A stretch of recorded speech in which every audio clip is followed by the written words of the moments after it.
नमस्कार मित्रांनो, आज आपण या ठिकाणी यवतमाळ जिल्हा पोलीस भरती या संदर्भातले जे आलेले प्रश्न आहे सामान्य ज्ञान संदर्भातले त्या प्रश्नांचा आपण अचूक उत्तरासहित विश्लेषण बघणार आहोत.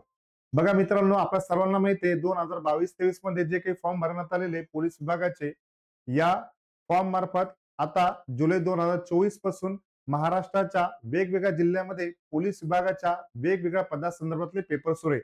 जसं की ड्रायव्हर आहे, शहर आहे, ग्रामीण आहे, SRPP बरेच काही लोहमार्ग जेल वगैरे.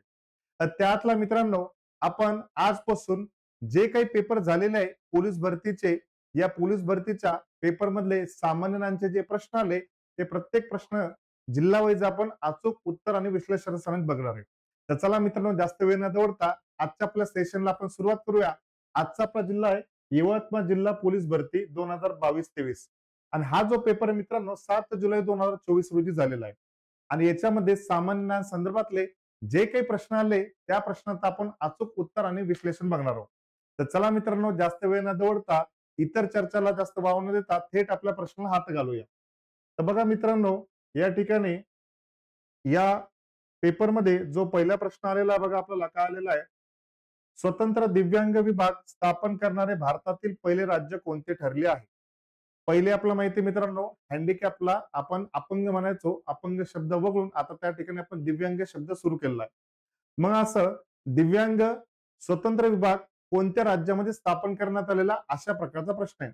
4 ऑप्शन दिलेले, एक महाराष्ट्र, दुसरा ऑप्शन आहे आपल्याकडे कर्नाटक, तिसरा आहे गुजरात आणि चौथा आहे पंजाब. तर मित्रांनो, जास्त वेळ न दवडता मी सांगतो तुम्हाला या प्रश्नाचा अचूक पर्याय क्रमांक 1 महाराष्ट्र. तर बघा मित्रांनो, जानेवारी 2023 मध्ये जानेवारी 2023 मध्ये महाराष्ट्राचे मुख्यमंत्री किंवा महाराष्ट्राचं जे सध्याचं महायुतीचं सरकार आहे यांच्या मार्फत हा दिव्यांग विभाग जानेवारी 2023 मध्ये स्थापन करण्यात आला. आपल्या सगळ्यांना माहिती आहे महाराष्ट्राच्या राजकीय या परिस्थितीमध्ये दिव्यांग व्यक्ती संदर्भात सगळ्यात जास्त धडाडीची भूमिका घेणारे व्यक्ती म्हणजे बच्चू कडू आहेत. मग आपल्याला असं वाटू शकतं की या दिव्यांग विभागाचे मंत्री किंवा प्रमुख हे बच्चू कडू असू शकतात, परंतु तसं नाही मित्रांनो. या दिव्यांग विभागाचे मुख्यमंत्री स्वतः महाराष्ट्राचे मुख्यमंत्री एकनाथ शिंदे आहेत. लक्षामध्ये, एकनाथ शिंदे स्वतः या दिव्यांग विभागाचे काय मंत्री आहेत, म्हणजे दिव्यांग मंत्री. आणि मित्रांनो, जागतिक पातळीवर जर विचार केला तर 1992 पासून आपल्याकडे जो आहे दिव्यांग दिन साजरा करण्यात होतो. तर दिव्यांग दिन मित्रांनो, हा जागतिक दिव्यांग दिन 3 डिसेंबर आहे, ही गोष्ट आपण लक्षात घेणं गरजेचं आहे. लक्षामध्ये, जागतिक दिव्यांग दिन कुठला? 3 डिसेंबर, जो 1992 पासून साजरा केला जातो. ठीक आहे, 3 गोष्टी क्लिअर केल्या आपण. नंबर 1, पहिला जे राज्य आहे ते महाराष्ट्र आहे. स्थापना कधी झाली? जानेवारी 2023 मध्ये, म्हणजे 9 जानेवारी 2023 मध्ये. मुख्यमंत्री स्वतः एकनाथ शिंदे या विभागाचे मंत्री आहेत. आणि जागतिक पातळीवरचा जो आहे दिव्यांग दिवस हा त्या ठिकाणी 3 डिसेंबरचा आहे. लक्षामध्ये, चला पुढचा प्रश्न बघूया मित्रांनो आपण. पुढचा प्रश्न आपला आहे, महाराष्ट्रातील देवळाली, महाराष्ट्रातील देवळाली जे नाशिक शहरामध्ये, नाशिक जिल्ह्यामध्ये महाराष्ट्रातील देवळाली येथील अग्नी वॉरियर हा युद्ध सराव भारत आणि कोणत्या देशाबरोबर पार पडला, असा प्रकारचा प्रश्न आहे. I repeat that again. महाराष्ट्रातील देवळाली येथील अग्नि वॉरियर हा युद्ध सराव भारत आणि कोणत्या देशाबरोबर पार पडला? 4 ऑप्शन आहे. 1 चीन, 2 सिंगापूर, 3 श्रीलंका आणि 4 रशिया. तर मित्रांनो, या प्रश्नाचं अचूक उत्तर आहे पर्याय क्रमांक 2 ब, ते म्हणजे सिंगापूर. लक्षामध्ये, सिंगापूर या देशासोबत आपला युद्ध सराव पार पडला.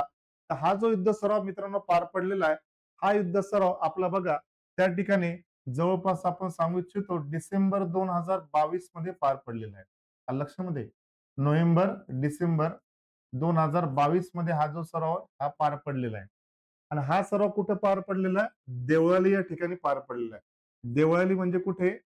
तर देवळाली म्हणजे या ठिकाणी मित्रांनो, देवळाली हे जे ठिकाण आहे, देवळाली हे ठिकाण हे बघा, देवळाली हे ठिकाण येत असतं नाशिक जिल्ह्यामध्ये. लक्षामध्ये, देवळाली ठिकाण कुठे येत असतं? नाशिक जिल्ह्यामध्ये. तर आता लक्षात घ्यायचं, हा 12वा युद्ध सराव आहे. कितवा युद्ध सराव? 12वा युद्ध सराव मित्रांनो. कितवा आहे? 12वा युद्ध सराव आहे. हा युद्ध सराव 12वा युद्ध सराव आहे, सिंगापूर सोबत झालेला आहे. 2. तिसरी गोष्ट मित्रांनो याच्यामध्ये महत्वाची आहे, तर बघा आपल्या सैन्याचे 3 विभाग आहे, एक आर्मी, नेव्ही आणि एअरफोर्स. तर तिन्ही विभागामार्फत वेगवेगळ्या देशासोबत विशेष करून मैत्री असलेल्या देशासोबत भारत हा युद्ध सराव करत असतो. म्हणजे नेव्हीचा युद्ध सराव असेल किंवा एअरफोर्सचा युद्ध सराव असेल किंवा आर्मीचा युद्ध सराव असेल. ठीक आहे. तर अशा प्रकारे लक्षात ठेवायचं हा सिंगापूरला झालेला 12वा युद्ध सराव आहे. मग आता प्रत्येक देशासोबत वेगवेगळे युद्ध सराव होतात. जसं उदाहरण तर रशिया. तर रशियासोबत जो आपला युद्ध सराव होतो तो इंद्र नावाने ओळखला जातो. कुठला? इंद्र नावाने.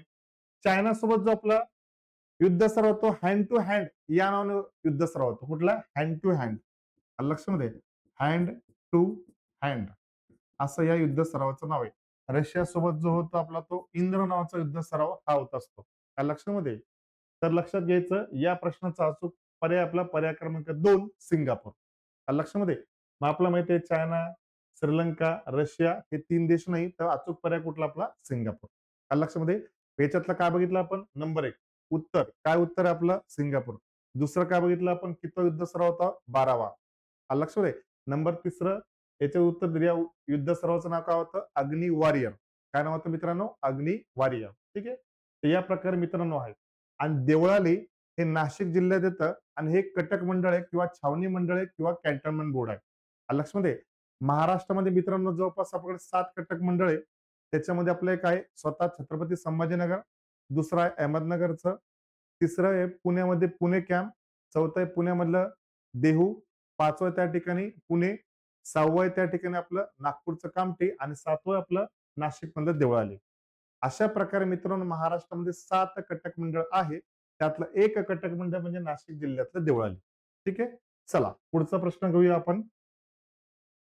पुढचा प्रश्न मित्रांनो बघा आता हे 2 प्रश्न, तिसरा प्रश्न, चौथा प्रश्न याच्यातून एक गोष्ट लक्षात येते की यवतमाळ जिल्हा पोलीस भरतीमध्ये बहुतांश विचारलेले जे प्रश्न आहे ते चालू घडामोडीशी संदर्भात आहे.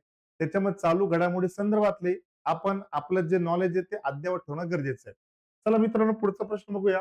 व्हिएन्ना ही ऑस्ट्रिया देशाची राजधानी. व्हिएन्ना येथे पार पडलेल्या वासेनार व्यवस्थेच्या 26व्या वार्षिक सभेत आयर्लंडने कोणत्या देशाला 1 जानेवारी 2023 पासून 1 वर्षासाठी अध्यक्षपदाची जबाबदारी दिली? लक्षामध्ये म्हणजे प्रश्न थोडा क्लिष्ट आहे. हे कधी प्रश्न आपला ऐकण्यात सुद्धा नसेल आला मात्र पेपरला मित्रांनो हा प्रश्न आपल्याला आलेला आहे. मग काय दिलंय व्हिएन्ना येथे पार पडलेल्या वासेनार व्यवस्थेच्या 26व्या वार्षिक सभेत आयर्लंडने कोणत्या देशाला 1 जानेवारी 2023 पासून 1 वर्षासाठी अध्यक्षपदाची जबाबदारी दिली? मित्रांनो आपण प्रश्न बघतोय प्रश्नाचं विश्लेषण उत्तर सुद्धा बघणार आहे. मात्र जे प्रश्न आलेले ते नेमकी कॉन्सेप्ट काय ते सुद्धा आपण थोडक्यात स्पष्टीकरण करणार आहे.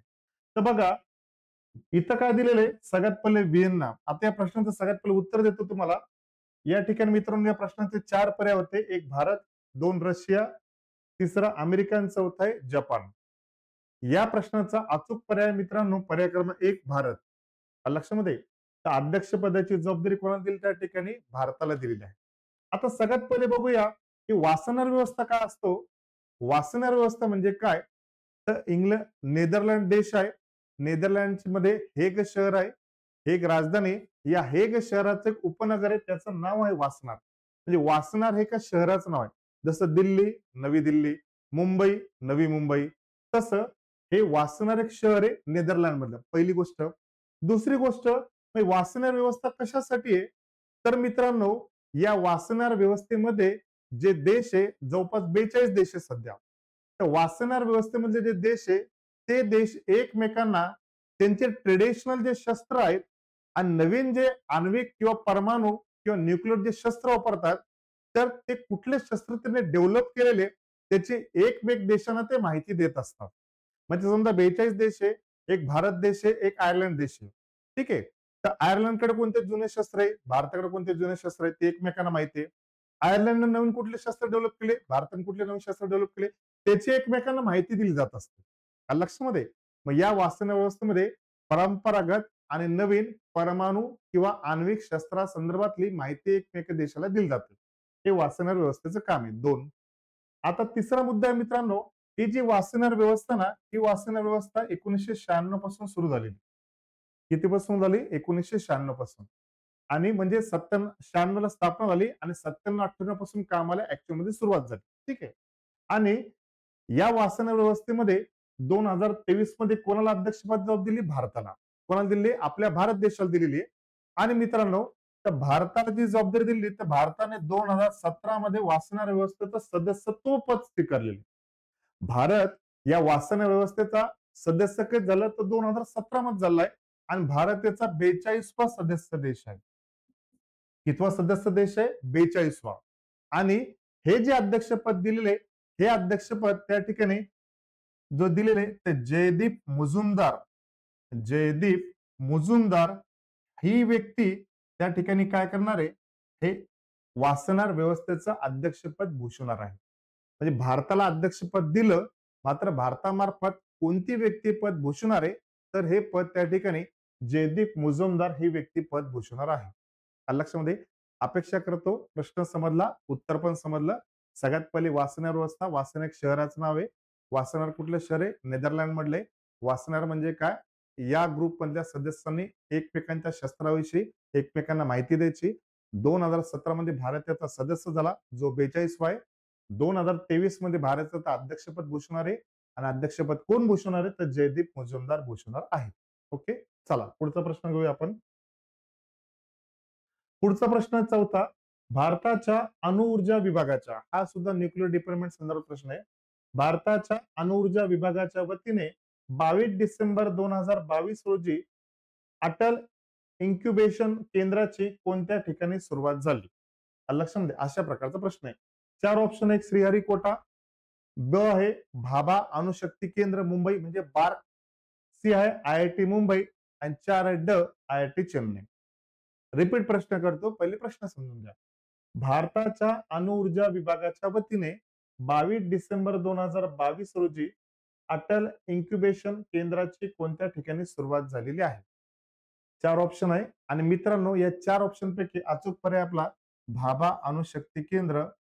या प्रश्नाचं अचूक पर्याय भाभा अणुशक्ती केंद्र मुंबई. लक्षामध्ये या प्रश्नाचं अचूक उत्तर काय? भाभा अणुशक्ती केंद्र मुंबई. तर भारताच्या अणुऊर्जा विभागाच्या वतीने 22 डिसेंबर 2022 रोजी अटल इन्क्युबेशन केंद्राची कोणत्या ठिकाणी सुरुवात झाली असा प्रश्न आहे. 4 पर्याय तुमच्या समोर दिले. 1 श्रीहरिकोटा, 2 भाभा अणुशक्ती केंद्र मुंबई, नंबर 3 आहे IIT मुंबई आणि नंबर 4 आहे IIT चेन्नई. तर मित्रांनो या प्रश्नाचं अचूक उत्तर आणि पर्याय क्रमांक 2 ब भाभा अणुशक्ती केंद्र मुंबई. ठीक आहे.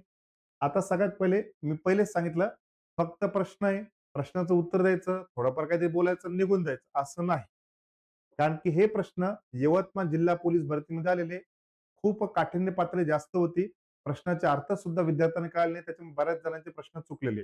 त्याच्यामुळे मित्रांनो आपण थोडक्यात का होईना प्रश्नाचा सगळ्यात पहिले अर्थ समजून घेतोय, मग उत्तर बघतोय आणि मग विश्लेषण बघतोय. सगळ्यात पहिले प्रश्नाचा अर्थ समजून घेणं गरजेचं आहे. तर बघा, सगळ्यात पहिले भारताचा अणुऊर्जा विभाग आणि अटल इन्क्युबेशन केंद्र. अटल इन्क्युबेशन केंद्र म्हणजे काय? इन्क्युबेशनचा अर्थ होतो एखादा नवीन जर कधी प्रोजेक्ट असेल, एंटरप्रेन्योरशिप असेल, तर त्याला प्रोत्साहन देण्यासाठी काय केलं जातं? इन्क्युबेशन सेंटर कोडलेले. जसं उदाहरणार्थ इन्क्युबेशनचा अर्थ होतो त्याला उष्मायन देणे. म्हणजे एखादा अंडा असेल, कोंबडीने दिलेला अंडा असेल, त्या अंड्याला आपण जे आहे ना, काय म्हणतो सिंथेटिकपणे कृत्रिम पद्धतीने काय केलं जातं? त्याला उष्णता दिली जाते आणि त्याच्यातून पिल्ले बाहेर काढले जातात. म्हणजे त्याला आपण काय करतो? सपोर्ट करतोय. ते इन्क्युबेशनचा अर्थ काय असतो? सपोर्ट देणे. मग नवीन जे एंटरप्रेन्योरशिप असेल, नवीन जे उद्यमी लोक असतील, नवीन जे उद्योग व्यक्ती असतील, त्यांना प्रोत्साहन देण्याचं आर्थिक आणि टेक्निकल सपोर्ट द्यायचं काम यामार्फत केलं जातं. आलं लक्षामध्ये? आणि हे भारताच्या अणुऊर्जा विभागाच्या वतीने केलं जातं. त्याचं नाव आहे अटल इन्क्युबेशन केंद्र. ओके, पुढे. आता अणुऊर्जा विभाग म्हणजे काय? भारताचा न्यूक्लिअर पॉवर. ठीक आहे. तर भारताचा जो अणुऊर्जा विभाग आहे, त्या अणुऊर्जा विभागाचे पदसिद्ध अध्यक्ष असतात भारताचे पंतप्रधान. हे कधी पण लक्षात ठेवायचं. ठीक आहे.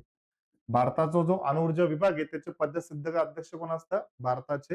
त्या ठिकाणी भारताचे पंतप्रधान. अणुऊर्जा मंत्रालयाचे अणुऊर्जा आयोग. ठीक आहे. परंतु जे भाभा अणुशक्ती केंद्र मुंबईला आहे, त्याचे जे सध्याचे प्रमुख आहेत त्यांचं नाव आहे विवेक भसीन. त्यांचं नाव कोण आहे? विवेक भसीन. ठीक आहे. अणुऊर्जा आयोग त्याचा अध्यक्ष वेगळा असतो, मात्र अणुऊर्जा जे डिपार्टमेंट आहे, अणुऊर्जाचे जे बोर्ड आहे त्याचा अध्यक्ष स्वतः पंतप्रधान असतात. आणि हे जे भाभा अणुशक्ती केंद्र आहे, आता आपल्याला माहिती आहे भारतामध्ये जे आहे म्हणजे भारतामध्ये जे भारताला न्यूक्लिअर जे एम्पॉवरमेंट जी केलेली आहे ती कोणी केलेली आहे? तर या ठिकाणी होमी जहांगीर भाभा यांनी केलेली आहे. आणि पंडित नेहरू भारताचे पहिले पंतप्रधान यांच्या नेतृत्वाखाली 1954 मध्ये हे आपण त्या ठिकाणी काय केलं? स्थापन केलेलं आहे. कधी स्थापन केलेलं आहे? 1954 मध्ये. आणि कोणाच्या नेतृत्वाखाली स्थापन केले? होमी जहांगीर भाभा. कोणाच्या नावाखाली स्थापन केले? होमी जहांगीर भाभा यांच्या नेतृत्वाखाली स्थापन केले. आणि आपण असं म्हणू शकतो की भारताला अणुसंपन्न करणारी व्यक्ती कोण आहे? तो होमी जहांगीर भाभा. आणि त्यांच्यानंतर होते मग विक्रम साराभाई. लक्षामध्ये. तर या प्रश्नाचं अचूक उत्तर आपलं पर्याय क्रमांक बी, बाबा अणुशक्ती केंद्र, त्याला बार्क सुद्धा म्हणतो, बाबा ॲटॉमिक रिसर्च सेंटर. ठीक आहे. आता श्रीहरिकोटा काय? तर श्रीहरिकोटा आपल्याला माहिती आहे. तर श्रीहरिकोटा इथे स्पेस सॅटेलाइट सेंटर आहे. म्हणजे सतीश धवन सॅटेलाइट लॉन्च करणारं सेंटर आहे श्रीहरिकोटा येथे, जे आंध्र प्रदेशमध्ये येतं. आलं लक्षामध्ये. तर या प्रश्नाचं अचूक उत्तर आहे पर्याय क्रमांक बी. चला पुढचा प्रश्न घेऊया आपण. 26 जानेवारी 2023 पर्यंत 26 जानेवारी 2023 पर्यंत जल जीवन मिशन अंतर्गत 11 कोटी ग्रामीण कुटुंबांना नळाद्वारे स्वच्छ पाणी पुरवण्यात आले. हे जल जीवन अभियान कधी सुरू करण्यात आले? अशा प्रकारचा प्रश्न होता. अभियानाचं नाव काय? जल जीवन मिशन अंतर्गत. लक्षामध्ये. आणि हे अभियान कधी सुरू केलं ते विचारले. 4 पर्याय.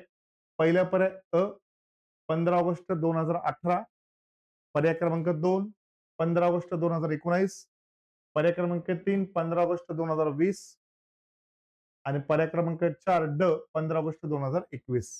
या प्रश्नाचं अचूक उत्तर मित्रांनो पर्याय क्रमांक ब 2, 15 ऑगस्ट 2019 रोजी हे अभियान सुरू केले. कुठले अभियान? जल जीवन मिशन अंतर्गत. लक्षामध्ये. आता बघा मित्रांनो, आता आपण या संदर्भात बघूया. सगळ्यात पहिले आपण भारतामध्ये नवीन विभाग स्थापन केला आपण 2019 नंतर. त्याचं नाव आहे जलशक्ती मंत्रालय. कुठलं आहे? जलशक्ती मंत्रालय. आणि त्या जलशक्ती मंत्रालयाचे पहिले गजेंद्र सिंह मंत्री होते. आता जे नवीन मंत्रिमंडळ आहे, या नवीन मंत्रिमंडळामध्ये जलशक्ती मंत्रालयाचे जे प्रमुख आहे मंत्री आहेत ते आर.सी. पाटील आहेत. कोण आहे? आर.सी. पाटील. आता आपल्याला वाटतं आर.सी. पाटील म्हणजे महाराष्ट्र, तसं नाही, ते कर्नाटक साऊथकडची व्यक्ती ती. तर आर.सी. पाटील हे या ठिकाणी जलशक्ती मंत्रालयाचे प्रमुख व्यक्ती आहे. आणि हे जे अभियान आहे हे 15 ऑगस्ट 2019 या तारखेला आपण सुरू केलेलं आहे. आलं लक्षामध्ये. या प्रश्नाचा अचूक पर्याय पर्याय क्रमांक 2 ब, 15 ऑगस्ट 2019. ठीक आहे. चला पुढचा प्रश्न घेऊया मित्रांनो. प्रश्न क्रमांक 6. भारत सरकारने 2023 हे वर्ष आंतरराष्ट्रीय बाजरी वर्षाचे प्रायोजक म्हणजे स्पॉन्सर होण्यासाठी कोणाकडे मागणी केली आहे? लक्षामध्ये. पुन्हा एकदा रिपीट करतो. भारत सरकारने म्हणजे स्वतः भारताने 2023 हे वर्ष म्हणजे मागचं वर्ष आंतरराष्ट्रीय बाजरी वर्ष, आपण जी भाकरी खातो बाजरीची, प्रायोजक होण्यासाठी कोणाकडे मागणी केलेली आहे? 4 पर्याय. 1 WHO. पर्याय क्रमांक 2 संयुक्त राष्ट्र महासभा. पर्याय क्रमांक 3 युनेस्को. आणि पर्याय क्रमांक 4 जागतिक व्यापार संघटना. तर या प्रश्नाचं अचूक उत्तर मित्रांनो पर्याय क्रमांक 2 ब, संयुक्त राष्ट्र संघटना. त्याला संयुक्त राष्ट्र महासभा सुद्धा म्हणतो आपण. ठीक आहे. एक संयुक्त राष्ट्र संघटना आहे. त्याचे 6 विभाग आहे. त्या 6 विभागातला सगळ्यात मोठा विभाग म्हणजे तो महासभेचा आहे. तर संयुक्त राष्ट्राच्या महासभेकडे भारत सरकारने मागणी केली की 2023 हे वर्ष बाजरी वर्ष, मिलेट्स वर्ष, भरड धान्य वर्ष म्हणून घोषित करावं म्हणून. आता या ठिकाणी बघा, कुठलाही आंतरराष्ट्रीय वर्ष घोषित करण्याचा अधिकार कोणाला असतो? संयुक्त राष्ट्र संघटना, ज्यालाच आपण म्हणतो युनो. काय म्हणतो? युनो. 1 नंबर 2, युनोची स्थापना कधी झाली? 24 ऑक्टोबर 1945 ला. मग आपल्या सगळ्यांना माहिती आहे 24 ऑक्टोबर हा जागतिक आपला युनो दिवस आहे, संयुक्त राष्ट्र संघटना दिवस आहे. आणि संयुक्त राष्ट्र संघटनेची सगळ्यात मोठी संघटना कुठली? महासभा. या महासभेचे म्हणजे आता किती सदस्य? जवळपास 193 सदस्य आहे. शेवटचा देश कोण आहे आपला? दक्षिण सुदान आहे. 2. आता जे आहे भरड धान्य वर्ष, तर भारत सरकारने सगळ्यात पहिले पुढाकार केला, महासभेकडे मागणी केली. तर भारताच्या मागणीला जवळपास 72 ते 73 देशांनी सपोर्ट दिला. आणि त्याच्यानंतर मग निर्णय घेण्यात आला की 2023 हे भरड धान्य वर्ष, बाजरी वर्ष म्हणून घोषित करण्यात येईल. मग यानुसार मित्रांनो 2023 हे भरड धान्य किंवा बाजरी आहे, हे कोणी केलंय तर भारताच्या पुढाकारानं झालंय एक. आणि 2024 सध्याचं जे आपलं आहे, सध्याचं जे वर्ष आपलं युनोचं ते आंतरराष्ट्रीय उंट वर्ष आहे. कुठलंय? आंतरराष्ट्रीय उंट वर्ष 2024 आणि 23 कुठलंय? भरडधान्य बाजरी. आणि मित्रांनो, आंतरराष्ट्रीय जो बाजरी दिवस आहे, तो आंतरराष्ट्रीय बाजरी दिवस हा 19 डिसेंबरचा येत असतो, लक्षात ठेवायचं. ठीक आहे.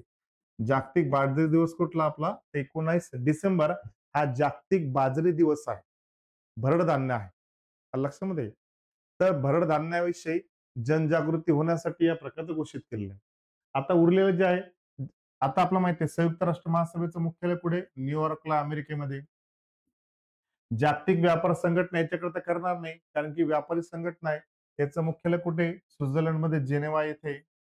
याची स्थापना कधी झालेली? याची स्थापना आपल्याला माहिती आहे 1995 याची स्थापना आहे. त्यालाच आपण WTO म्हणतो. डब्ल्यूएचओ याचं मुख्यालय कुठे? डब्ल्यूएचओचं मुख्यालय सुद्धा जेनेवाला आहे. डब्ल्यूएचओ म्हणजेच आपली जागतिक व्यापार जागतिक आरोग्य संघटना. आणि चौथं जे युनेस्को, ते युनेस्कोचं मुख्यालय कुठे? त्या ठिकाणी पॅरिसची राजधानी फ्रान्सची राजधानी पॅरिस इथे मुख्यालय आहे. ठीक आहे. तर लक्षात ठेवायचं या प्रश्नाचा अचूक पर्याय क्रमांक ब, संयुक्त राष्ट्र महासभेकडे. ठीक आहे. संयुक्त राष्ट्र महासभेकडे मागणी केली ती 2023 आंतरराष्ट्रीय भरडधान्य वर्ष, मिलेट्स आहे, बाजरी वर्ष आहे. आणि आंतरराष्ट्रीय बाजरी दिन कुठला आपला? 19 डिसेंबर आहे. ठीक आहे. चला पुढचं घेऊया आपण. 7वा प्रश्न आहे, भारत आणि कोणत्या देशादरम्यान मैत्री या नावाने पाईपलाईनद्वारे डिझेल पुरवणार आहे? भारत आणि कोणत्या देशादरम्यान मैत्री या नावाने पाईपलाईनद्वारे डिझेल पुरवणार आहे?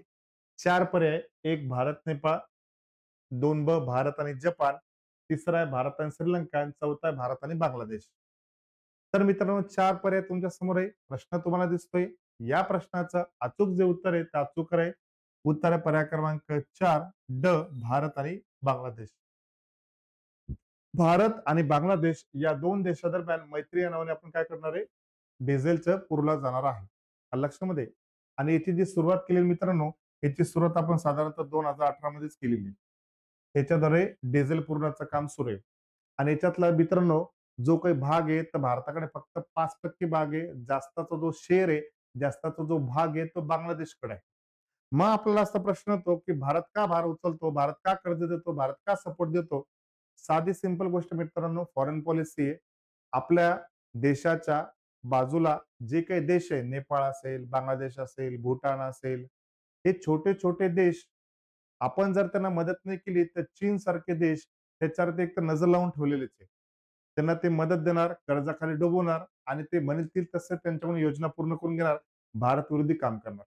म्हणून भारताला हे जे काही छोटे देश असतील, बांगलादेश असेल, भूटान असेल, नेपाळ असेल, यांना आर्थिक मदत करत राहणं गरजेचं आहे, कारण की भारताच्या आंतरराष्ट्रीय सीमा त्या सुरक्षित राहिल्या पाहिजे. आलं लक्षामध्ये. आणि ते देश जर शांती असतील, सुखी असतील, समृद्ध असतील तर आपल्याला धोका होणार नाही. त्याच देशात जर अराजकता असेल तर आपला सुद्धा त्याचा परिणाम होऊ शकतो. म्हणून आपण त्यांना असा सपोर्ट करत असतो. आलं लक्षामध्ये. तर मित्रांनो याचा अचूक पर्याय भारत आणि बांगलादेश हे 2018 मध्ये केलेले आहे. ठीक आहे. चला पुढचं घेऊया. 8 भारतातील पहिले डार्क नाईट स्काय रिझर्व्ह कोठे स्थापन करण्यात आले? भारतातील पहिले डार्क नाईट स्काय रिझर्व्ह कोठे स्थापन करण्यात आले? 4 पर्याय. 1 हिमाचल प्रदेश, 2 हॅनले लडाख, सी कच्छ गुजरात आणि ड रांची झारखंड. तर मित्रांनो प्रश्न तुमच्या समोर आहे. या प्रश्नाचं अचूक उत्तर आणि अचूक पर्याय आहे तो पर्याय क्रमांक ब 2 हॅनले लडाख. हॅनले लडाख या ठिकाणी हे स्थापन करण्यात आले. पुन्हा एकदा रिपीट प्रश्न. अर्थाचा डार्क नाईट स्काय रिझर्व्ह म्हणजे काय? तर बघा मित्रांनो, डार्क म्हणजे आपलं माहिती गडद, नाईट म्हणजे रात्रीचा, स्काय म्हणजे आकाश, रिझर्व्ह म्हणजे आरक्षित केलेले. आता असे काही परिसर आहे, त्या परिसरामध्ये सामाजिक, शैक्षणिक, सांस्कृतिक या दृष्टिकोनातून तिथे कृत्रिम प्रकाशाद्वारे रात्रीचा प्रकाश याच्याद्वारे एक नैसर्गिक मिश्रण, नैसर्गिक त्या ठिकाणी प्रकाश तयार होत असतो. आणि ते प्रत्येक ठिकाणी घडेलच असं नाही. उंचीवरच्या क्षेत्रामध्ये जास्त ती घडण्याची शक्यता असते. रिपीट करतो पुन्हा एकदा. शैक्षणिक, सांस्कृतिक आणि नैसर्गिक आणि कृत्रिम प्रकाश आणि रात्रीचा नैसर्गिक प्रकाश यांच्या संमिश्राने एक वेगळ्या प्रकारचा प्रकाश तयार होत असतो आणि ते एक वेगळाच नजारा असतो. आलं लक्षामध्ये? आणि तशा प्रकारचे क्षेत्र सहसा उंचीवरच्या ठिकाणी असतात. मग आपल्याला माहिती आहे उंचीवरचं ठिकाण कुठे भारताच्या दृष्टिकोनातून तर कन्याकुमारीपासून सर्वात उंचीवरचा आपला लडाख आहे. बरोबर आहे. मग लडाख या ठिकाणी ते सापडण्याची शक्यता असू शकते. म्हणून त्या ठिकाणी हे हॅनले लडाख इथं भारतातील पहिले डार्क नाईट स्काय रिझॉर्ट स्थापन केलेलं आहे. लक्षामध्ये लक्षामध्ये डार्क नाईट स्काय कशाला म्हणतात रिझर्व्ह कृत्रिम आणि नैसर्गिक प्रकाशाचं मिश्रणात जो वेगळ्या प्रकारचा एक प्रकाश तयार होतो त्याची अनुभूती आहे. मग आपल्याला माहिती आहे लडाखचं अजून एक वैशिष्ट्य काय तर लडाख इथेच भारतातलं सगळ्यात मोठं नॅशनल पार्क आहे ते कुठलं हिमेश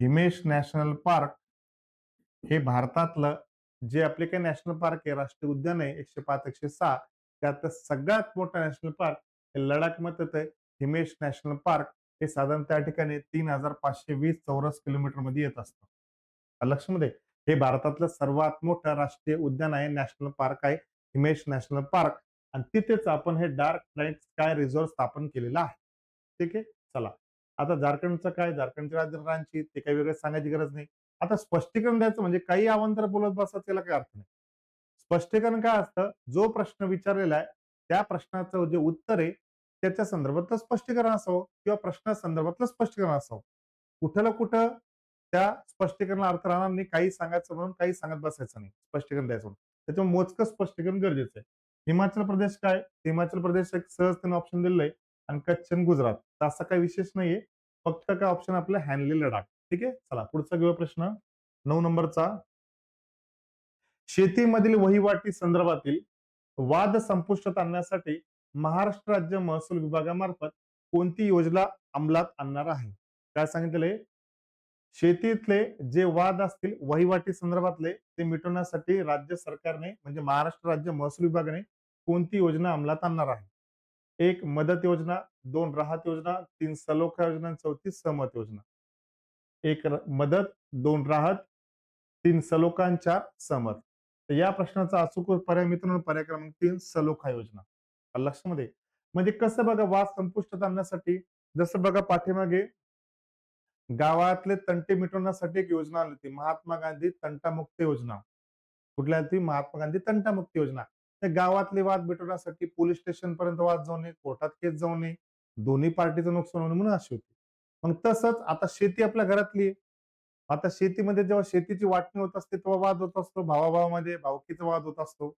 मग त्याचा जे वाईट परिणाम आहे त्या फॅमिलीचा भोगावे लागतात पण ते प्रशासकीय दप्त दिरंगाईमुळे आणि टेक्निकल प्रॉब्लेममुळे विभागाला सुद्धा अनेक तांत्रिक अडचणी येत असतात आणि कोर्टात प्रकरण पेंडिंग पडतात मग असं कोणाला त्रास होऊ नये ना फॅमिली लो नये ना कोर्टात वेळ जाऊ नये ना डिपार्टमेंट जाऊ नये सगळं सुटसुटीतपणा यावा त्याच्यासाठी महाराष्ट्र सरकारने 2022 मध्ये ही सलोखा योजना सुरू केलेली कधी सुरू केली मित्रांनो 2022 मध्ये योजनेचं नाव काय सलोखा आणि सध्या परिस्थितीमध्ये महाराष्ट्र राज्याचा जर आपण महसूल विभाग बघितला या महसूल विभागाचे मंत्री कोण आहे सध्या आपले तर राधाकृष्ण विखे पाटील हे सध्याचे मंत्री आहेत लक्षामध्ये राधाकृष्ण विखे पाटील जे अहमदनगर जिल्ह्यातील त्या ठिकाणी राहता या मतदारसंघाचं नेतृत्व करतात म्हणजे शिर्डीचं ते राधाकृष्ण विखे पाटील विधानसभेचं ठीक आहे आणि महाराष्ट्र राज्याचा अधिकृतरित्या ऑफिशियलरित्या महाराष्ट्र राज्याचा जो महसूल दिन आहे तो महसूल दिन आहे आपला 1 ऑगस्ट महसूल दिवस कुठला महाराष्ट्र राज्याचा तर मित्रांनो तो दिवस आहे 1 ऑगस्ट ओके एवढं महसूल विभागासंदर्भातलं संक्षिप्त मात्र महत्वाचं स्पष्टीकरण पुरेसा काय बघितलं आपण योजनेचं नाव कधी सुरू झाली 2022 ला महसूल विभागाचे सध्या मंत्री कोणी राधाकृष्ण विखे पाटील आणि महाराष्ट्राचा महसूल दिवस कुठला तर 1 ऑगस्ट ओके चला पुढचा प्रश्न घेऊया आपण बघा 10 नंबरचा प्रश्न आहे आसाम राज्याचे महान योद्धे आसाम राज्याचे महान योद्धे लचित बोरफुकन यांची नुकतीच कितवी जयंती साजरी करण्यात आली असा प्रकारचा प्रश्न होता आता अशा प्रकारच्या प्रश्नाची अपेक्षा नसते परंतु एखाद्या असा बाउन्सर सुद्धा त्या ठिकाणी पोलीस भरतीच्या पेपरमध्ये येऊ शकतो आता आपण म्हणून ही आसाम राज्याचे महान योद्धे यांची कितवी जयंती आता महाराष्ट्र राज्याचे जे महान योद्धे आहेत त्यांची जयंती आपल्या लक्षात नाही ते आसाम राज्याचे काय लक्षात राहणार आपल्या पण तरी सुद्धा प्रश्नाचं उत्तर देणं गरजेचं आहे असा प्रश्न याची अपेक्षा नाही पण आपण जर असे प्रश्न असे असतात मित्रांनो की त्या ठिकाणी आपला अंदाजपंच टोलेच मारण्याशिवाय पर्याय नाही. आलं लक्षामध्ये? मग हे असे 1-2 प्रश्न आले तर त्याचं आपल्याला थोडं लॉजिकनुसार जे आपल्याला बुद्धीला पडतं, जे मनाला वाटतं त्याचं उत्तर देणं गरजेचं आहे. कारण की असं उत्तर येणं अपेक्षितच नाही. पण त्याचे 4 पर्याय होते. एक 200, ब 300, क 400 आणि 5वं ड 500. तर ती जी जयंती होती मित्रांनो, ती जयंती होती 400वी जयंती होती लचित बोरफुकन यांची. ठीक आहे. अशा प्रकारचं उत्तर आहे. पुढे भारत सरकारने सॉरी 11वा प्रश्न, देशातील कोणत्या राज्यामध्ये लिथियमच्या साठ्याचा शोध लागला आहे? देशातील कोणत्या राज्यामध्ये लिथियमच्या साठ्याचा मोठा शोध लागला आहे? 4 पर्याय, 1 पश्चिम बंगाल, 2 जम्मू काश्मीर, 3 तामिळनाडू आणि 4 तेलंगणा. तर या प्रश्नाचा अचूक पर्याय मित्रांनो पर्याय क्रमांक ब जम्मू काश्मीर. तर जम्मू काश्मीर या राज्यामध्ये लिथियम साठ्याचा शोध लागलेला आहे. आलं लक्षामध्ये? आता यांनी शब्दाचा काय प्रयोग केला बघा राज्यामध्ये. आता आपल्या सगळ्यांना माहिती आहे 2019 मध्ये आपण काय केलेलं आहे? तर आपण त्या ठिकाणी कलम 370 हटवलेलं आहे. एक म्हणजे जम्मू काश्मीरचा विशेष राज्यात दर्जा केला. दुसरं काय केलं आपण? तर जम्मू काश्मीर राज्याचं विभाजन करून जम्मू काश्मीर आणि लडाख हे 2 केंद्रशासित प्रदेश तयार केले. बरोबर आहे? म्हणून इथं राज्य नाहीये, पण ते त्यांनी दिलं तर अर्थ आपण तसाच काढचा. तर जम्मू काश्मीर सध्या तर राज्य आहे का नाही? तर तो काय केंद्रशासित प्रदेश आहे. मग आता तिथं लिथियम, तर लिथियम काय?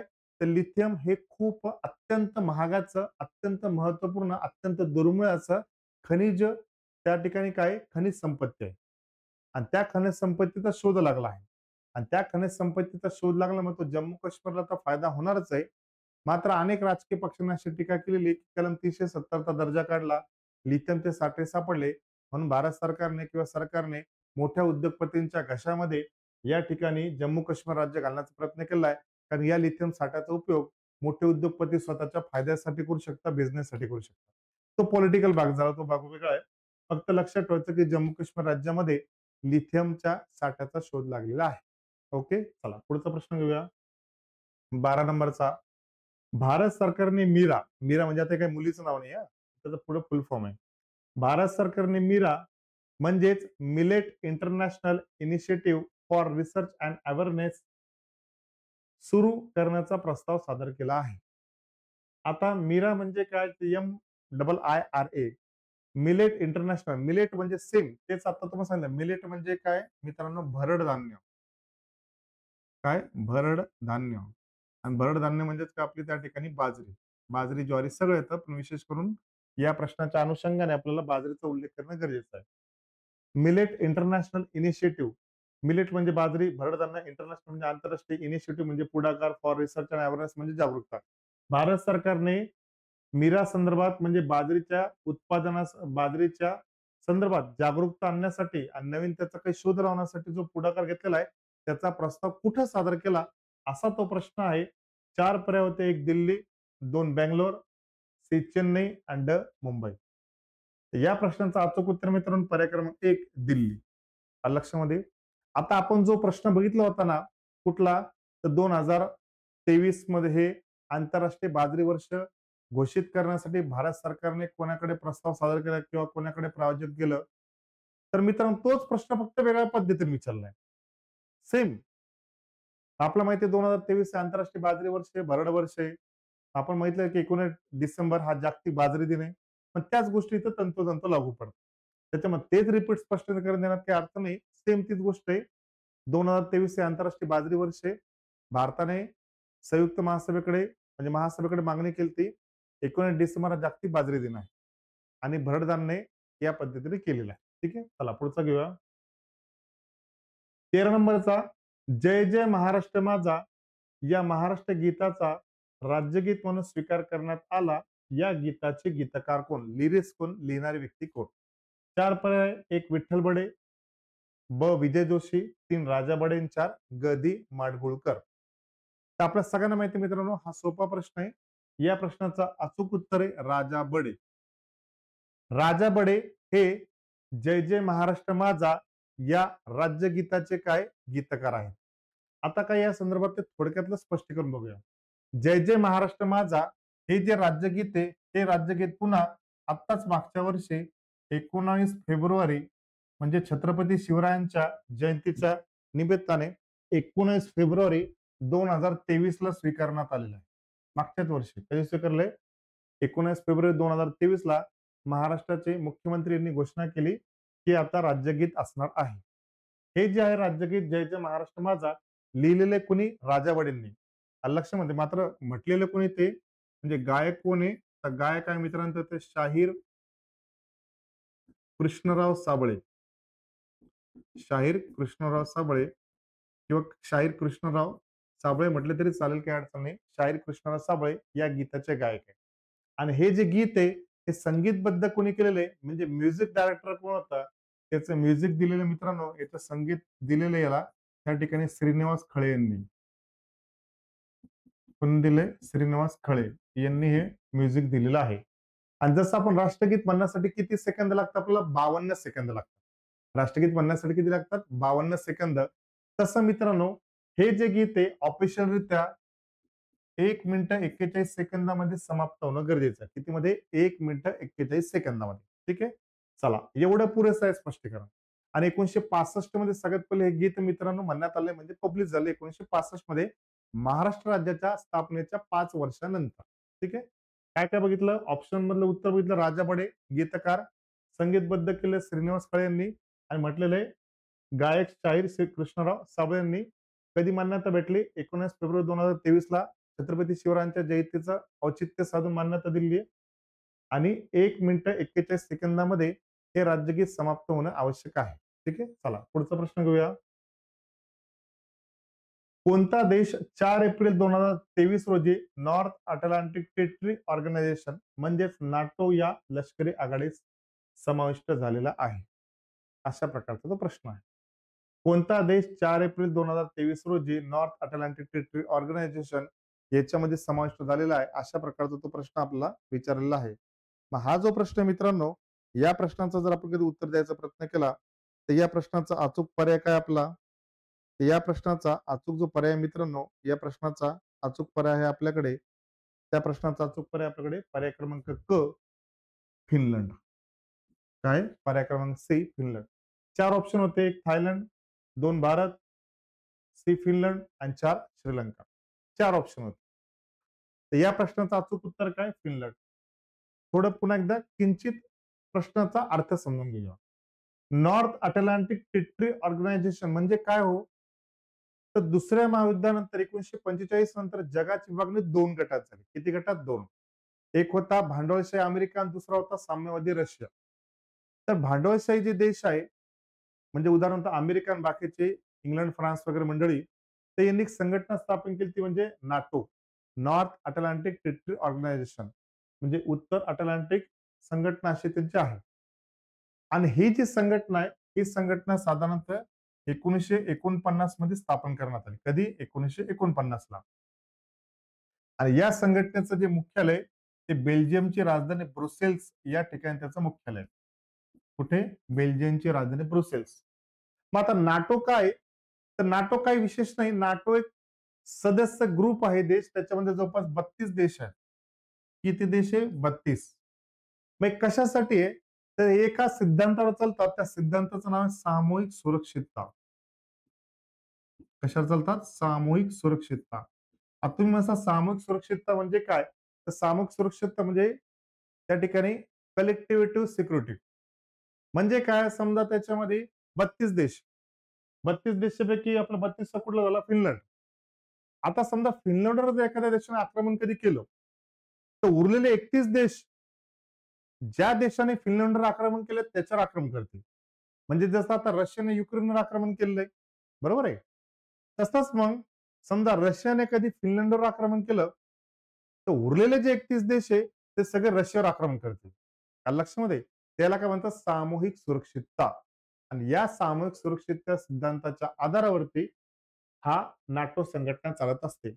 मग तसे सोव्हिएत संघाची संघटना होती सिटो संघटना. कुठली होती? सिटो संघटना. आणि या सगळ्या लष्करी संघटना आहे. कुठल्या संघटना आहे? लष्करी संघटना आहे. आता प्रश्न राहिला भारताचा. तर हा 32वा देश आहे.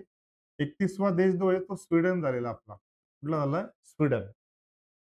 रशियाने युक्रेनला आक्रमण केलं, लगेच स्वीडनला स्वतःची भीती वाटली, लगेच त्यांनी 31वा देश म्हणून नाटो मध्ये सहभाग घेतला, सदस्य झाला आणि 32वा देश फिनलंड आहे. आता भारताचा जर विचार केला तर भारताचं जे विदेश धोरण आहे, तर भारताचं विदेश धोरण हे त्या ठिकाणी अलिप्ततावाद या सिद्धांतावर चालतं आपलं. कुठलं? अलिप्ततावाद. म्हणजे भारत स्वातंत्र्यानंतर ना अमेरिकेच्या गटात गेला, ना रशियाच्या गटात गेला. त्यानं स्वतःचं स्वतंत्र धोरण अवलंबलं, अलिप्ततावाद. अलिप्ततावादामध्ये आपण दोघांकडून आर्थिक मदत घेणार, अमेरिकेकडून घेणार, रशियाकडून पण घेणार आणि आंतरराष्ट्रीय प्रश्नावर आपण आपलं स्वतंत्र मत मांडणार. लक्षामध्ये तर भारताच्या परराष्ट्र धोरणाचा मुख्य सिद्धांत कुठला आहे? अलिप्ततावाद. लक्षामध्ये पुढे. आणि भारताच्या परराष्ट्र धोरणाचे शिल्पकार कोण असं जर विचारलं तर सांगायचं पंडित नेहरू. आणि परराष्ट्र धोरण विषय कुठे येतो? केंद्र सूचीमध्ये. लक्षामध्ये. आणि भारताच्या परराष्ट्र धोरणाचा सिद्धांत ते भारताचे परराष्ट्र धोरण हे राज्यघटनेच्या एकाच कलमात सांगितलेले, कलम क्रमांक 51. आणि कलम 51 काय? आंतरराष्ट्रीय शांती आणि सुरक्षितता. आणि हा कलम 51 कशामध्ये येतं? भाग 4 मध्ये. आणि भाग 4 काय आपला? राज्य मार्गदर्शक तत्वांचा. ठीक आहे. पुढे. प्रमोद महाजन कौशल्य व उद्योजकता विकास अभियानाअंतर्गत किती वयोगटातील युवकांना प्रशिक्षण दिले जाते?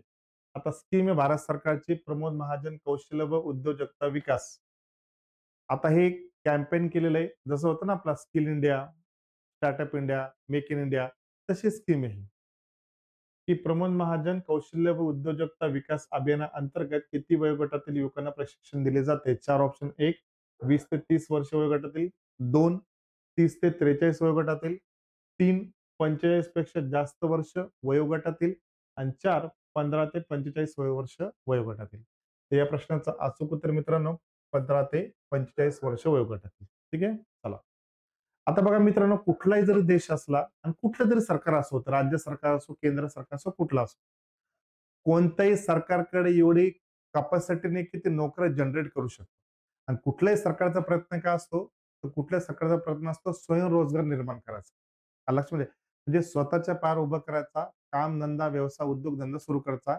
सरकारी नोकऱ्याच्या माध्यमातून बेरोजगारी संपत नसते. ते सरकारचा स्वतःचा सरकार किंवा प्रशासन सुरळीत सुरू राहावं त्याच्यासाठी सरकारी नोकर भरती काढली जात असते. लक्षामध्ये तर कुठल्याही सरकारचा प्रयत्न काय असतो? कुठल्याही सरकारचा प्रयत्न असतो स्वयंरोजगाराच्या माध्यमातून, उद्योग व्यवसायाच्या माध्यमातून त्या तरुणांना, लोकांना स्वतःच्या पार उभं केलं पाहिजे, जेणेकरून ते त्या ठिकाणी स्वतःचा उपजीविका भागू शकतात. सरकारी नोकरीवरती ते अवलंबून राहणार नाही. लक्षामध्ये तर त्यासाठी स्किल देणं गरजेचं आहे. आणि आपल्यामध्ये जगातले आपण आता 1 क्रमांकाच्या देश झालेल्या लोकसंख्येच्या बाबतीमध्ये आपल्याकडे भारतामध्ये प्रचंड मोठं पोटेन्शियल आहे. मात्र ते पोटेन्शियल स्किलफुल असणं गरजेचं आहे, कौशल्य असणं गरजेचं आहे. म्हणून वेगवेगळ्या कौशल्य योजनेच्या माध्यमातून त्यांना प्रशिक्षित करण्याचं काम केलं जात आहे. ठीक आहे. चला पुढचा प्रश्न घेऊया. 16 नंबरचा. नुकतेच मुंबईतील चर्चगेट रेल्वे स्टेशनचे नामांतर कोणत्या नावाने केले आहे? मुंबईतील चर्चगेट रेल्वे स्टेशनचे नामांतर कोणत्या नावाने केले आहे? अशा प्रकारचा प्रश्न आहे. 4 पर्याय. 1 नानाभाई पालखीवाला, 2 फिरोजशाह मेहता, 3 वैकुंठभाई मेहता आणि 4 सी.डी. देशमुख. तर मित्रांनो, या प्रश्नाचं अचूक उत्तर आणि पर्याय क्रमांक 4 सी.डी. देशमुख. सी.डी. देशमुख यांच्या नावाने चर्चगेटचं जे रेल्वे स्टेशनचं आता नाव बदललेलं आहे. लक्षामध्ये तर मुंबईमध्ये 2 महत्वाचे रेल्वे स्टेशन आपले, चर्चगेटचं, दुसरं सीएसएमटीचं म्हणजे छत्रपती शिवाजी महाराज टर्मिनसचं. ठीक आहे. तर पर्याय क्रमांक डी आहे सी.डी. देशमुख. आता थोडक्यात स्पष्टीकरण बघूया. भारतामध्ये आपण रेल्वेचे 18 झोन आहे. भारतामध्ये रेल्वेचे किती झोन आहे मित्रांनो? 18 झोन आहे. या 18 झोनपैकी 2 झोन महाराष्ट्रात आहे. 2 झोन कुठे? महाराष्ट्रात आहे. आणि ते 2 झोन कुठले हो? एक आहे चर्चगेटचं आणि दुसरं आहे आपलं आता तुम्हाला सांगितल्याप्रमाणे सीएसएमटीचं म्हणजे छत्रपती शिवाजी महाराज टर्मिनसचं. त्या चर्चगेटचं जे ते आपलं पश्चिम आहे. पश्चिम रेल्वेचं मुख्यालय, पश्चिम रेल्वेचं 18 जे मुख्यालय भारतामध्ये रेल्वेचे झोन आहे, त्यातलं पश्चिम रेल्वेचं मुख्यालय कुठलं आहे? मुंबईमधलं चर्चगेटचं एक. आणि सीएसएमटी म्हणजे छत्रपती शिवाजी महाराज टर्मिनस हे मध्य रेल्वेचं मुख्यालय भारतातलं 18 झोनपैकी एक. लक्षामध्ये आणि त्याच्यापैकी ते जे पश्चिमचं जे चर्चगेट आहे त्याचं नाव काय केलं? सी.डी. देशमुख. काय केलंय? सी.डी. देशमुख. आणि सी.डी. देशमुखचं वैशिष्ट्य काय? 2-3 वैशिष्ट्य सांगतो. नंबर 1 संयुक्त महाराष्ट्र निर्मितीच्या वेळेस मुंबई महाराष्ट्राला भेटावी म्हणून स्वतःच्या केंद्रीय मंत्रिपदावर, अर्थमंत्री पदावर पाणी सोडणारे, राजीनामा देणारे पंडित नेहरूंना सुद्धा ललकारणारी पहिली मराठी व्यक्ती म्हणजे सी डी देशमुख. एक. नंबर 2, सी डी देशमुख म्हणजे कोण? तर सी डी देशमुख ती व्यक्ती जी आरबीआयची स्वातंत्र्यानंतरची पहिली भारतीय गव्हर्नर होती. आरबीआयची गव्हर्नर पहिली भारतीय व्यक्ती कोण आहे? तर सी डी देशमुख आहे. आलं लक्षामध्ये? त्यांचं पूर्ण नाव आहे चिंतामणराव द्वारकानाथराव देशमुख. आलं लक्षामध्ये? तर आरबीआयचे पहिले भारतीय गव्हर्नर म्हणजे कोण? चिंतामणराव देशमुख. आणि पहिले फायनान्स मिनिस्टर म्हणजे तसे स्वातंत्र्यानंतरचे तर ते सुद्धा आपले सी डी देशमुख, एवढा त्यांचा दबदबा होता. आलं लक्षामध्ये? 1943 ते 1949 पर्यंत जवळपास त्या ठिकाणी ते भारताच्या आरबीआयचे गव्हर्नर होऊन गेले. राहिला प्रश्न फिरोजशहा मेहताचा. तर फिरोजशहा मेहता कोण आहे? तर फिरोजशहा मेहता यांनी मुंबईच्या महापालिकेचं खूप काळ त्यांनी महापौरपद भूषवलेलं आहे. त्याच्यामुळे त्यांना मुंबईचा सिंह सुद्धा म्हटलं जातं. आणि नानाभाई पालखीवाला कोण आहे? तर जी 1973 ची प्रसिद्ध केस आहे, केशवानंद भारती केस. या केशवानंद भारती केसचे वकील असं म्हणू शकतो, प्रसिद्ध विधिज्ञ व्यक्ती कोण आहे? तर नानाभाई पालखीवाला आहे. जसं आता प्रसिद्ध वकील कोण आपण म्हणतो? उज्ज्वल निकम आहे. प्रसिद्ध व्यक्ती कोण आहे अजून? उदाहरणार्थ तुमचे उज्ज्वल निकम आहेत, त्यानंतर कपिल सिब्बल आहेत, हरीश साळवे आहेत, बरेच काही व्यक्ती. तसे प्रसिद्ध व्यक्ती कोणी? नानाभाई पालखीलाही प्रसिद्ध वकील होऊन गेलेले आहे. ठीक आहे, चला पुढचा. महाराष्ट्र राज्याचे उपमुख्यमंत्री देवेंद्र फडणवीस यांच्या हस्ते छत्रपती शिवाजी महाराजांच्या पुतळ्याचे कोणत्या देशात अनावरण झाले? 4 पर्याय: 1 सिंगापूर, 2 ऑस्ट्रेलिया, 3 अमेरिका आणि 4 मॉरिशस. त्याचा पर्याय मित्रांनो, पर्याय क्रमांक क 3 मॉरिशस या ठिकाणी उद्घाटन केलेलं आहे. छत्रपती शिवाजी महाराजांच्या पुतळ्याचे उद्घाटन केलेले आहे. आलं लक्षामध्ये? आणि आताच आपल्याला नुकतीच माहिती झाली असेल 2 ते 3 दिवसापूर्वीच, जे छत्रपती शिवाजी महाराजांनी प्रतापगडाच्या पायथ्याशी अफजल खानाचा म्हणजे अफजल खानची छत्रपती शिवरायांची जी भेट झाली, त्या भेटीमध्ये अफजल खानने दगाफटका केला. तो दगाफटका होण्याच्या पूर्वीच छत्रपती शिवराय सावध होते. त्याच्यामुळे त्यांनी वाघ नखे घातले होते. ते वाघ नखाद्वारे अफजल खानाचा जो कोथळाच बाहेर काढला होता आणि तिथं छत्रपती शिवाजी महाराज त्यांच्या अखंड सावधानतेच्या धोरणामुळे बालंबाल वाचले. आणि ती घटना महाराष्ट्राच्या इतिहासाला मोठी कलाटणी देणारी ठरली. जर त्या ठिकाणी छत्रपती शिवाजी महाराज जर बेसावध राहिले असते, तर इतिहास काही वेगळाच ठरला असता. लक्षात नाही. म्हणून छत्रपती शिवराय महाराज हे अत्यंत सावध होते आणि त्या ठिकाणी ते वाचले. अफजल खान तिथे संपला आणि ती जी वाघ नखे होते, ते वाघ नखाद्वारे अफजल खानाचा पोटाचा जो कोथळा बाहेर काढला, ती वाघ नखे आता 2 ते 3 दिवसापूर्वी भारतात आलेली आणि साताऱ्यामध्ये दाखल झालेली आहे. आणि उद्या ते परवापासून म्हणजे साधारणतः 20 ते 21 जुलैपासून ती सामान्य जनतेसाठी खुली करण्यात आलेली आहे. आलं लक्षामध्ये? चला. मग बाकीचे ते कॉमन गोष्टी म्हणते की सांगत काय? ऑस्ट्रेलिया का राजधानी काय? कॅनबेरा. अमेरिकेची वॉशिंग्टन, सिंगापूरची न्यू सिंगापूर, मॉरिशसची पोर्ट लुईस. हे तर कॉमन गोष्ट झाल्या आहे. फक्त आपण काय बघायचं? प्रश्न आणि प्रश्नाच्या संदर्भातलं स्पष्टीकरण महत्वाचं आहे. 3 पर्याय दिले आणि त्या 3 पर्यायाचं काही स्पष्टीकरण देण्यात काही अर्थ नाही. ठीक आहे? पण ही गोष्ट लक्षात ठेवायची. या ठिकाणी मॉरिशस उत्तरे आणि वाघनखं आणलेली आता सध्या आपण आणि वाघनखं ही महाराष्ट्रातल्या सातारा जिल्ह्यामध्ये ठेवलेली आहे आणि तिथं ते आता सामान्य जनतेसाठी खुले आहे. ठीक आहे, चला पुढचा प्रश्न घेऊया आपण. 18 नंबरचा, राज्यातील नागरिकांना आरोग्य अधिकार लागू करणारे पहिले राज्य कोणते? 1 राजस्थान, 2 गुजरात, 3 महाराष्ट्र, 4 मध्य प्रदेश. 4 ऑप्शन दिलेले. त्यातलं पहिला ऑप्शन मित्रांनो, पहिला क्रमांक अ राजस्थान हे त्यांच्या राज्यातील नागरिकांना, रहिवाशांना आरोग्य अधिकार करणारे पहिले राज्य ठरलेले आहे. हेल्थ राईट, आरोग्याचा अधिकार. जसं आपण कसं केलं 2002 मध्ये शिक्षणाचा अधिकार, 6 ते 14 वयोगटातील मुला-मुलींना प्राथमिक शिक्षण घेणे, मोफत शिक्षण घेणे, सक्तीचे शिक्षण घेणे त्यांचा अधिकार आहे. तसं राजस्थान राज्यातील रहिवासींना आरोग्य सुविधा मिळणं हा त्यांचा राईट्स आहे. तो राईट्स त्यांचा कोणता हॉस्पिटल डावलू शकत नाही. त्याच्यावर जर ते कोर्टात दाद मागू शकता, अशा प्रकारचं ते आहे. जसं आपण आहे ना महात्मा फुले आरोग्यदायी योजना आहे, तशा प्रकारची स्कीम आहे आयुष्यमान भारत तसं. पण त्याच्याबरोबर काय करू शकतो आपण? ट्रीटमेंट घेऊ शकतो 5 लाखापर्यंत, 2 लाखापर्यंत. याच्यामध्ये तसं मात्र काय? तो त्यांचा अधिकार आहे. लक्षामध्ये पुढे 19 नंबरचा प्रश्न, यवतमाळ जिल्ह्यामध्ये टिंब-टिंब तालुके व टिंब-टिंब पोलीस उपविभाग आहे. आता बघा मित्रांनो, यवतमाळचा प्रश्न आहे कारण आणि यवतमाळ जिल्ह्यावरचा पेपर आहे आणि आता शिकूड आपल्या यवतमाळला हात लागलाय. म्हणजे आतापर्यंत आपण जे काही प्रश्न बघितलेले ते सगळ्याचे सगळे प्रश्न कुठले होते मित्रांनो? करंट अफेअर्सशी संदर्भात होते. म्हणून मित्रांनो आपला करंट अफेअर अत्यंत मजबूत ठेवणं गरजेचं आहे. करंट अफेअर मधले आपल्याला जर काही आपण अभ्यास करता तो परफेक्ट अभ्यास झाला पाहिजे आणि त्याच्यात आपला एकही प्रश्न जाता कामा नये अशी मजबूत आणि परफेक्ट तयारी ठेवायची. मी तर म्हणतो तुम्ही करंट अफेअर्ससाठी एक मजबूत असं एक छानपैकी एक रजिस्टर ठेवा 200-400 पेजचं आणि दर आठवड्यामध्ये त्याचे रिव्हिजन करत जा. कारण करंट अफेअर हा हळूहळू भाग अभ्यासनाचा भाग आहे. अचानकपणे एका दिवसामध्ये रात्रीतून जादूची कांडी फिरून तुमचं करंट अफेअर क्लिअर होणार नाही. थेंबे थेंबे तळे साचेनुसार रोज थोडं थोडं किंवा रोज वाचणार नसेल तर किमान आठवड्याला त्या ठिकाणी तुम्ही एक वीकली साप्ताहिक चांगला घेत जा किंवा वीकली न्यूजपेपर घेत जा ज्याच्यामध्ये करंट अफेअर नोकरी रोजगार संदर्भात तो बघा त्याच्यात छान प्रकारे अपडेट दिलेले असतात. ठीक आहे ते अपडेटमध्ये राहा. यवतमाळ जिल्ह्यामध्ये टिंबटिंब तालुके व टिंबटिंब पोलीस उपविभागात आहेत 4 पर्याय. 16 तालुके 6 पोलीस विभाग 1. ब 16 तालुके 7 उपविभाग 3. 14 तालुके 6 उपविभाग आणि ड 18 तालुके 5 उपविभाग. तर मित्रांनो या प्रश्नाचा अचूक पर्याय पर्याय क्रमांक 1 अ 16 तालुक्यात आणि 6 पोलीस उपविभाग आहेत. ज्या जिल्ह्याचा पेपर येणार आहे, ज्यांची लेखी बाकी आहे, त्यांनी त्या जिल्ह्याचं आपल्या जिल्हा नावाचं एक छोटं पुस्तक येतं. ते पुस्तक खरेदी करा.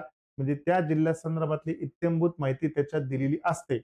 आणि तुम्ही ज्या जिल्ह्याचा पेपर देताय त्या जिल्ह्याच्या संदर्भातली डिटेल माहिती बारीक-सारीक असणं गरजेचं आहे. कारण त्यातले 3 ते 4 प्रश्न विचारले जातात आणि त्यातला आपला प्रश्न चुकता कामा नये. तर 16 तालुके आणि 6 पोलीस उपविभाग आहेत आणि महाराष्ट्रामध्ये मित्रांनो 2च जिल्हे असे एक आहे आपला यवतमाळ आणि दुसरा आहे नांदेड. या 2च जिल्ह्यामध्ये 16-16 तालुके. बाकी कुठल्याही जिल्ह्यामध्ये 16 तालुके नाही, सगळे 16 पेक्षा कमी तालुके. 2च जिल्हे फक्त नांदेड आणि यवतमाळ जिथं 16 तालुके आहेत. ठीक आहे. त्या प्रश्नाचं उत्तर आहे 16 त्या ठिकाणी तालुके आहेत यवतमाळमध्ये 6 पोलीस उपविभाग आहेत. ओके. चला पुढचा प्रश्न घेऊया. करसोनदास मुलजी यांनी खालील वृत्तपत्र सुरू केले. 1 रास्तगोफ्तार, 2 ज्ञानसिंधू, 3 ज्ञानप्रकाश आणि 4 सत्यप्रकाश. करसोनदास मुलजी यांनी खालील वृत्तपत्र सुरू केले. रास्तगोफार, ज्ञानसिंधू, ज्ञानप्रकाश आणि सत्यप्रकाश. त्या प्रश्नाचं उत्तर मित्रांनो सत्यप्रकाश. ठीक आहे. तर करसोनदास मुलजींनी हे वृत्तपत्र सुरू केलेलं आहे. जसं आपल्याला माहिती आहे, भारतातलं पहिलं जे वृत्तपत्र आहे, ते कुठलं आहे? तर भारतातलं पहिलं वृत्तपत्र आपल्याला माहिती आहे, जेम्स हिकी. जेम्स हिकी यांनी त्या ठिकाणी द बंगाल गॅझेट नावाचं वृत्तपत्र सुरू केलं होतं. The Bengal gazette. आलं लक्षामध्ये हे भारतातलं पहिलं वृत्तपत्र आहे. जेम्स हिकीनं द बंगाल गॅझेट नावाचं वृत्तपत्र सुरू केलेलं आहे. ओके. भारतातलं ते आहे. महाराष्ट्रातलं तर महाराष्ट्र विचारतं बॉम्बे गॅझेट आहे. त्यानंतर दर्पण आपलं पहिलं साप्ताहिक आहे आणि बऱ्याच काही गोष्टी. आलं लक्षामध्ये. आणि राष्ट्रगुप्ताचा जर विचार केला तर राष्ट्रगुप्तार आपल्याला माहिती आहे त्या ठिकाणी दादाभाई नौरोजी यांचा आहे. कोणाचं आहे? दादाभाई नौरोजी यांचा आहे. ज्याला भारताचे आपण पितामह सुद्धा म्हणतो. आणि या गोष्टी आपल्या लक्षात ठेवणं गरजेचं तर सत्यप्रकाश हे करसुनदास मुलजी यांनी सुरू केलेलं आहे. चला पुढचं घेऊया. सविनय कायदेभंग चळवळीच्या वेळी सोलापूरच्या सत्याग्रहात आघाडीवर होते कोण? 4. 1 जमीनदार होते का राष्ट्रीय नेते होते, गिरणी कामगार होते का व्यापारी होते? पुन्हा एकदा रिपीट करतो. सविनय कायदेभंग चळवळीच्या वेळेस म्हणजे कधी सविनय कायदेभंग चळवळ कधी झाली हो? 1930 ला झाली. मग सोलापूरच्या सत्याग्रहात आघाडीवर कोण होते? त्याचा पर्याय मित्रांनो पर्याय क्रमांक 3 गिरणी कामगार होते. ओके. आता सविनय कायदेभंग चळवळीचा आपण काय म्हणतो? मिठाचा सत्याग्रह. यालाच काय म्हणतो आपण? मिठाचा सत्याग्रह.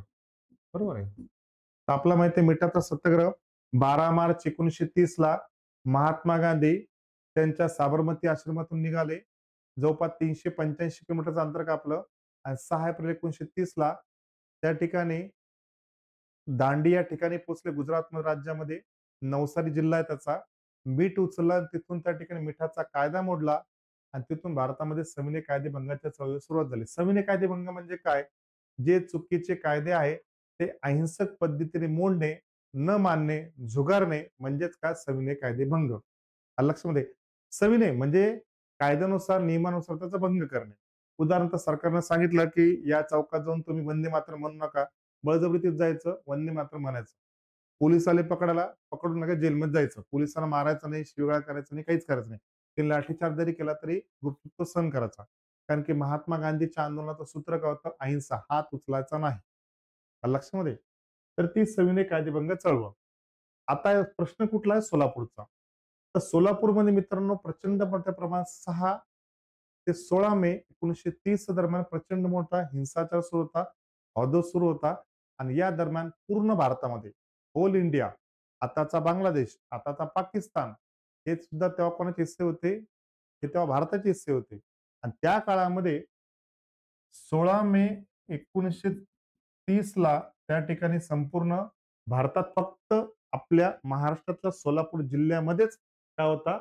मार्शल लॉ लागू होता. काय लागू होता? Martial law. लक्षामध्ये मार्शल लॉ सविनय कायदेभंग चळवळीच्या फक्त सोलापूर जिल्ह्यात लागू होता आणि त्या ठिकाणी गिरणी कामगार तर प्रचंड मोठ्या आघाडीवर होते याच्या वेळेस. आणि ह्या मार्शल लॉ मध्ये 4 व्यक्ती ज्या सोलापूरच्या सत्याग्रहामध्ये उतरल्या त्यांना फासाला लटकवण्यात आलं. ते 4 व्यक्ती होते. एक होते मलप्पा धनशेट्टी, एक होते मलप्पा धनशेट्टी, दुसरे होते श्रीकृष्ण सारडा, तिसरे होते जगन्नाथ शिंदे आणि चौथे होते कुर्बान हुसेन. या 4 व्यक्तींना सोलापूरमध्ये फाशी देण्यात आली सविनय कायदेभंग चळवळीच्या दरम्यान. आणि सोलापूरमध्ये 16 मे 1930 ला सविनय कायदेभंग चळवळी दरम्यान मार्शल लॉ लष्करी कायदा लागू होता आणि या सोलापूरमध्ये गिरणी कामगार आघाडीवर होते. ठीक आहे. आणि याच गिरणी कामगारामध्ये आपल्याला माहिती आहे मुंबईमध्ये बाबू गेनू यांनी विदेशी कापडाच्या ट्रक समोर येऊन बलिदान दिलेलं आहे. लक्षामध्ये चला याच्या पुढचा प्रश्न घेऊया आपण. खालीलपैकी कोणत्या राज्याच्या सीमा या 2 देशांना लागून आहेत? भारतातल्या खालीलपैकी कोणत्या राज्याच्या सीमा 2 देशांना लागू आहेत? 1 त्रिपुरा, 2 मणिपूर, सी मिझोराम आणि 4 नागालँड. तर या प्रश्नाचं अचूक उत्तर मित्रांनो मिझोराम. मिझोराम या देशाच्या ज्या सीमा आहे या 2 देशांना लागू आहे. मग ते 2 देश कुठले? तर ते 2 देश मित्रांनो बांगलादेश आणि म्यानमार. लक्षामध्ये या 2 देशांना लागू आहे. आता भारतातल्या ज्या भूसीमा आहे त्या आपल्या टोटल 7 देशांना लागू आहे. भारताच्या भूसीमा किती देशांना लागू आहे? 7 देशांना लागू आहे. आणि सगळ्यात जास्त भूसीमा कुठल्या देशाला लागली? आपली बांगलादेशला. सगळ्यात जास्त भूसीमा कुठल्या देशाला लागली? आपली बांगलादेशला. आणि सर्वात कमी भूसीमा कुठल्या देशाला लागली? आपली अफगाणिस्तानला. सगळ्यात कमी भूसीमा कुठे लागली? आपली अफगाणिस्तानला. आलं लक्षामध्ये? सर्वात जास्त बांगलादेशला, सर्वात कमी भारताची भूसीमा अफगाणिस्तानला आणि भारताच्या जी बॉर्डर आहे आपली इंटरनॅशनल बॉर्डर जमिनीची सीमा ही 7 देशांना लागून आहे. आलं लक्षामध्ये? आणि प्रश्नाचं उत्तर आहे मिझोराम, बांगलादेश येथे, बांगलादेश आणि म्यानमार म्हणजे ब्रह्मदेश, जुनं ब्रह्मदेश आताचा म्यानमार, या 2 देशांना मिझोरामच्या राज्याची सीमा लागलेली आहे. ठीक आहे. चला पुढचं घेऊया. यवतमाळ जिल्ह्याच्या सीमेला हे जिल्हे लागून आहेत. यवतमाळ जिल्ह्याच्या सीमेला हे जिल्हे लागून आहेत. यवतमाळचा प्रश्न म्हणजे पेपर म्हणजे यवतमाळचे प्रश्न येणारच आहे. 1 वर्धा, 2 बुलढाणा, 3 अकोला आणि 4 चंद्रपूर. मग याच्यापैकी कुठल्या जिल्ह्याच्या सीमा लागल्यात यवतमाळ जिल्ह्याला? 1, 1-2 म्हणजे वर्धा आणि बुलढाणा, 2, 2-3 म्हणजे बुलढाणा अकोला, 1-3 म्हणजे वर्धा आणि अकोला आणि 4, 1 आणि 1-4 म्हणजे वर्धा आणि चंद्रपूर. तर आपण महाराष्ट्र राज्याचा नकाशा जर बारकाईने काळजीपूर्वक बघितला तर या प्रश्नाचं उत्तर अचूकपणे आपल्या लक्षात राहील मित्रांनो. या प्रश्नाचा अचूक पर्याय क्रमांक 4 वर्धा आणि चंद्रपूर. वर्धा आणि चंद्रपूर याच्या दरम्यान या ठिकाणी यवतमाळ जिल्हा येत असतो मित्रांनो. मी नेहमी सांगतो पोलीस भरतीचा किंवा एमपीएससी कोणीही असो आपला भारताचा आणि महाराष्ट्राचा नकाशा आपल्याला तोंडपाठ झाला पाहिजे. भारताचा आणि महाराष्ट्राचा नकाशा तोंडपाठ झाला पाहिजे. कोणत्या राज्याची सीमा कोणत्या राज्याला लागलेली आहे, कोणत्या जिल्ह्याची सीमा कोणत्या जिल्ह्याला लागलेली आहे किंवा त्यासोबत महाराष्ट्रातल्या कोणत्या जिल्ह्याची सीमा कोणत्या राज्याला लागलेली आहे, कुठल्या जिल्ह्याला लागलेली हे डिटेल बारकाईने आपल्याला माहित असणं गरजेचं आहे. ठीक आहे. तर मित्रांनो या प्रश्नाचा अचूक पर्याय आपला पर्याय क्रमांक 1 वर्धा आणि दुसरा आहे चंद्रपूर. ठीक आहे. आता बुलढाणा, अकोला, चंद्रपूर. आता आपल्याला माहिती आहे वर्धा हा कुठला प्रशासकीय विभाग येतो? तो वर्धा हा प्रशासकीयचा विभाग येतो नागपूर. आता सगळे हे विदर्भातले जिल्हे. मग आता आपण विदर्भाचे 2 भाग पाडतो. एक आहे पूर्व विदर्भ आणि एक पश्चिम विदर्भ. तर पश्चिम विदर्भाचं म्हणजे तो येतो तुमचा अमरावती विभाग आणि पूर्व विदर्भ येतो म्हणजे नागपूर विभाग. बरोबर आहे प्रशासकीय दृष्टिकोनातून. मग वर्धा कुठे येतो? नागपूर म्हणजे कुठे येतो? पूर्व विदर्भात. बुलढाणा कुठे येतो? अमरावतीमध्ये म्हणजे पश्चिम विदर्भामध्ये. याचा प्रशासकीय विभाग कुठला येतो? अमरावती. अकोलाचा जो प्रशासकीय भाग आहे, तर अकोला सुद्धा कुठे येतो? पश्चिम विदर्भामध्ये. त्याचा सुद्धा प्रशासकीय भाग कुठला येतो? सेम अमरावती. आणि चंद्रपूर मात्र जातो पूर्व विदर्भामध्ये. त्याचा प्रशासकीय भाग येतो मात्र नागपूर. आलं लक्षामध्ये? तर या पद्धतीने आता उदाहरणार्थ बुलढाणा असेल, अकोला असेल, वाशिम असेल, त्यानंतर यवतमाळ असेल, अमरावती असेल. हे जिल्हे कुठे येतात? पश्चिम विदर्भात. पूर्व विदर्भात काय येतं मग? भंडारा, चंद्रपूर, गडचिरोली, वर्धा, गोंदिया, नागपूर हे कुठे येतात? पूर्व विदर्भामध्ये. यांचा प्रशासकीय भाग कुठला येतो? नागपूर, जी महाराष्ट्राची आपली उपराजधानी. ठीक आहे? पुढे. याच्यानंतर शेवटचा प्रश्न घेऊया आपण हा. भारत सरकारने स्वातंत्र्याच्या 75 वर्षाच्या आझादी का अमृत महोत्सव भारत सरकारने स्वातंत्र्याच्या 75 वर्षाच्या आझादी का अमृत महोत्सव उत्सवाचा समारोप कार्यक्रम म्हणून 9 ते 15 ऑगस्ट 2023 दरम्यान कोणती मोहीम राबवली?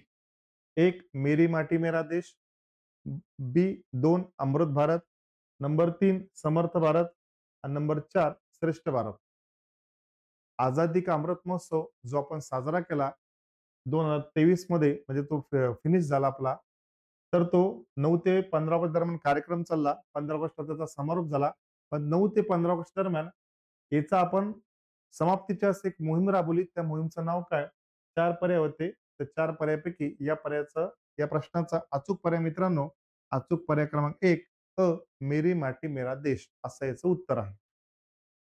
आझादी का अमृत महोत्सव उत्सवाचा समारोप झाला 15 ऑगस्ट 2023 ला. त्याची मोहीम कुठली होती? मेरी माटी मेरा देश. तर मित्रांनो, मेरी माटी मेरे देश याचं उत्तर तर सांगितलं, पण याचा अर्थ आणि उद्देश काय? तर भारतासाठी बलिदान देणारे जे महान वीर आहेत, ते सैन्यातले असतील, आर्मीतले असतील, नेव्ही मध्ये असतील, एअरफोर्स मधले असतील, जे काय असतील सोल्जर असतील. तर भारताचे सैन्यामधले जे शूरवीर पराक्रमी आहेत, ते महिला असो किंवा पुरुष असो, दोन्ही प्रकारचे जवान ज्यांनी देशासाठी बलिदान देणार आहे, मग ते महिला असो किंवा पुरुष असो, तर त्यांचं आभार व्यक्त करण्यासाठी, त्यांचं स्मरण करण्यासाठी या पद्धतीने मेरी माती मेरा देश ही मोहीम करण्यात आलेली आहे. लक्षामध्ये मोहिमेचा उद्देश काय?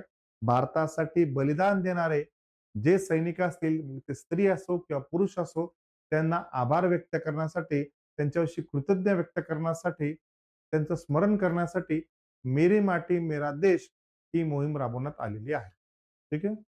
तर चला मित्रांनो, आजच्या पुरतं आपण एवढंच बघितलेलं आहे. यवतमाळ जिल्हा पोलीस भरतीमधले जे काही सामान्यांचे प्रश्न होते त्या संदर्भातले. अपेक्षा करतो आपल्याला या संदर्भातली माहिती लक्षात आली असेल, आवडली असेल आणि पुढे आपण पुन्हा इतर जे जिल्ह्याचे पोलीस भरतीचे पेपर आहे, त्याचं सुद्धा आपण अचूक उत्तर आणि विश्लेषणासहित घेणार आहोत.